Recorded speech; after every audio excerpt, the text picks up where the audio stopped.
Welcome, dear viewers, to a magical tale full of wonder, wisdom, and a little bit of justice.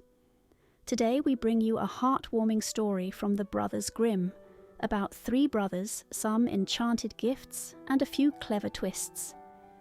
Are you ready for table be set, donkey stretch, and Cudgel-Out-of-the-Sack? Then sit back, relax, and let the story unfold.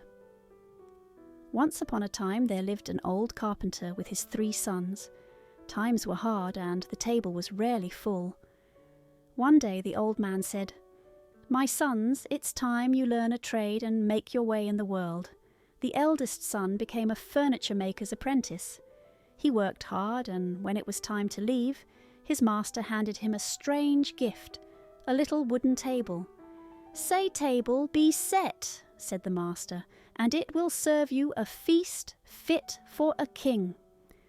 On the way home, the eldest son stopped at an inn. He showed off his magic table, and the innkeeper's eyes sparkled with greed. That night he swapped it with a regular one. When he arrived home, the son proudly said the magic words. But the table did nothing. His father sighed, and his brothers laughed. The second son went to train with a miller. When his time was up, the miller gave him a donkey. "Say, donkey, drop gold," he said, "and you'll be rich in no time." He too stopped at the same inn and showed off his donkey. The greedy innkeeper smiled, and once again switched the real donkey for a plain one.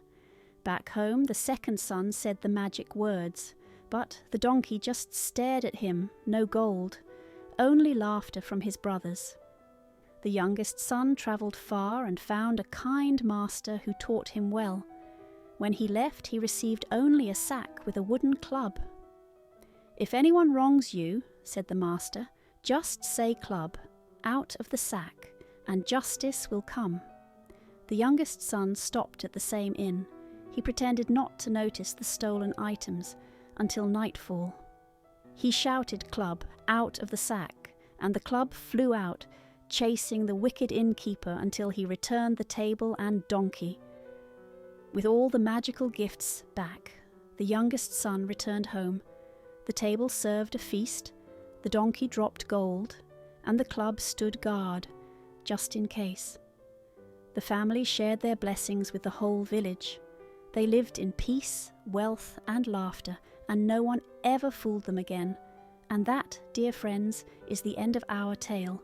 Remember, work hard, be kind, and always watch out for sneaky innkeepers. Thanks for joining me for the magical gifts. Don't forget to like, subscribe, and share if you love stories full of magic and meaning.